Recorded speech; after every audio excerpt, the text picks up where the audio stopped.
Dolphin fan, get up, get on your feet, and say it with me. L-U-C-K, luck, luck, luck. Look, I agree with Andrew Luck. The suck for luck campaign is stupid. I don't condone it, and paid professionals should not tank plays or games just to get a higher draft pick, even if he is potentially one of the greatest draft picks ever. That said, if you're giving it everything you have and you really are that bad, then more power to you. Go and get your man. And the Dolphins really are that bad. And that was a statement game for them last night. Statement being, we are the team to beat. If you want Andrew Luck to be holding up your jersey next April, you're going to have to come through us. I mean, look at the field. I'll say the same thing right now that I said a couple of weeks back about Indy. They have way too many vets with way too much pride not to run into a couple of wins. And the league's other terrible teams, St. Louis, Minnesota, Carolina, they've already drafted their franchise quarterbacks. But I'm not even sure that Miami has their quarterback for next week. They're not good, and they're not very smart. I love how they were determined to prove that they were not afraid of Darrelle Revis. Sure, he picked them off a couple of times and housed one for 100 yards, but they weren't afraid of him, and they were not going to back down. You see, that's the sort of oblivious game planning that will get them the top pick. And even when something good did happen, they found a way to jack that up too. Like when Brandon Marshall got behind Antonio Cromartie, was flying right down the sideline, and then just decided to pull over. My man, drunken motorists stumbling all over the straight line on the side of the freeway cannot believe the way you veered off course and right out of bounds. The Dolphin fan, you have to love it, because that's just the sort of bizarre play that loses winnable games for you. Look, there may be a team that can run down the Dolphins for that top pick for Andrew Luck. I haven't seen it, though. As of right now, the path to Palo Alto runs right through South Beach. Don't forget to follow me on Twitter at Jim Rome. Send me your ideas, in fact, for forum topics, and we will hit one of them later on in this show. But coming up next, Stanford quarterback Andrew Luck joins me. Don't go anywhere. Fake handoff, Luck rolls left. He's going to throw short. Hewitt's got it. Hewitt dives for the pylon, and Ryan Hewitt is in. Touchdown, Stanford. Rolling right, looking end zone. Andrew Luck throws a Owusu, caught. It's a Stanford touchdown. Stanford with a play fake.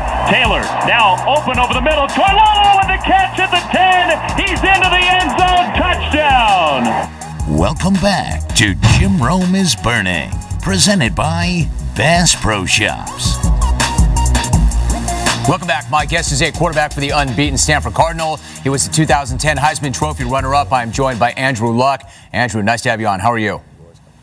Great. Thanks for having me. Doing well. Good to have you. Of course, you could have come out last year, gone number one overall, but decided to come back for another year. It was a calculated gamble, to say the least. What's it been like for you this year?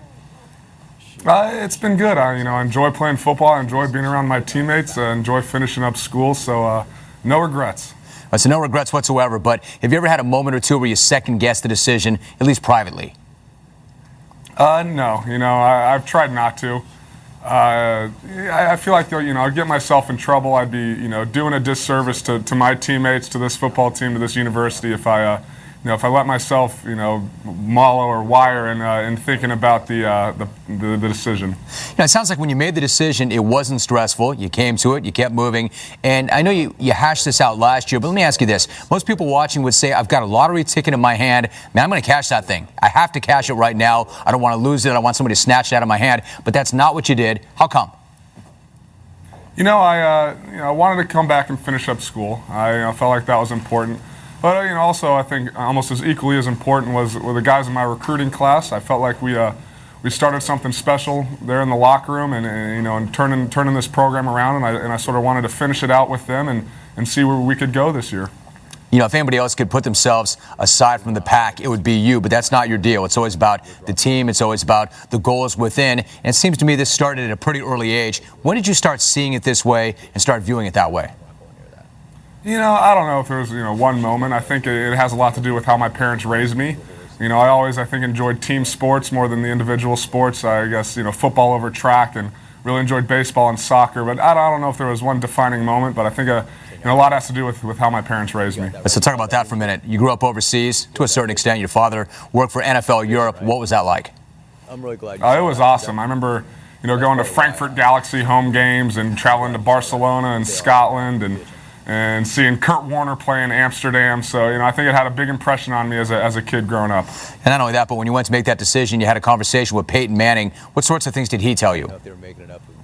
He was very helpful. Very, very open to all my questions. He told me, not to expect things to get any easier just because you're coming back to play college. In fact, it'll get harder, and you can't sit around and play worried about getting injured or hold something back because you're worried about getting injured for the next level. So, go out and have fun, but don't worry about the injuries as well.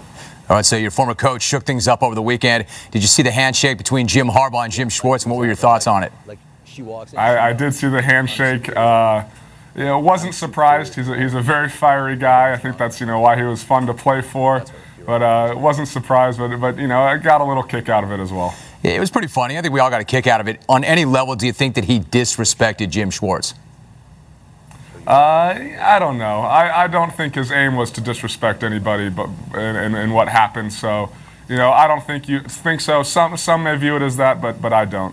Hey, the guy is just tearing it up with San Francisco. I mean, I don't think there's anybody doing a better job anywhere. Obviously he had a great impact on Stanford. Did you think that he'd have the same kind of impact and be able to reach NFL players as quickly as he has?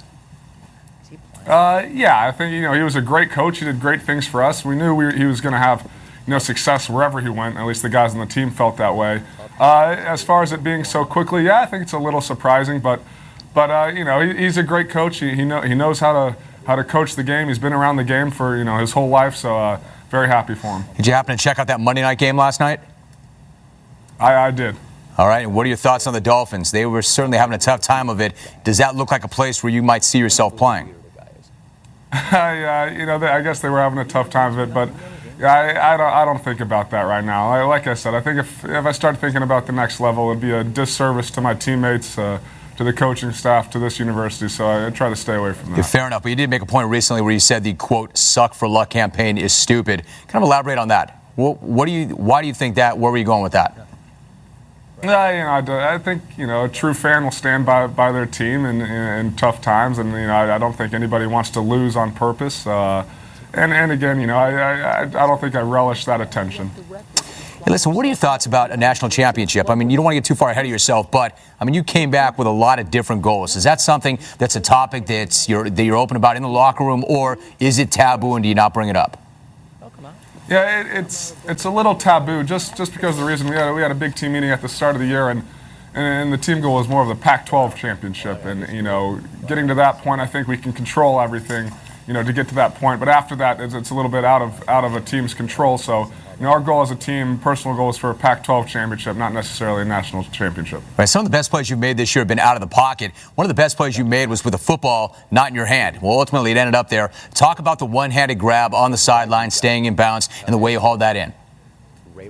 I think it's fun to play quarterback because you get to touch the ball every now and then, and to go out and have the opportunity to catch a ball. It's always fun. I always think that quarterbacks have some of the best hands of the team just because of having to throw to each other all day and catch snaps. So Drew Terrell made a great throw on the play. It's tough to go in and as a wide receiver and never throw for 5 years during a game or so and come in and throw a ball, and he put it in a spot where I could get it, and I was lucky enough to get one hand on it and get a foot in bounds. I think, I don't think I got 2 feet in bounds, so it had been out on the next level, but lucky I was in college at the time. You don't need to. Last thought, is David Shaw going to let you have another shot down the field like that? I don't know, and if he did, I wouldn't be able to tell you. Yeah, good job. Listen, good to have you on the show. Appreciate the visit. Thank you very much. Good luck, all right? Yeah, thanks for having me. Appreciate it.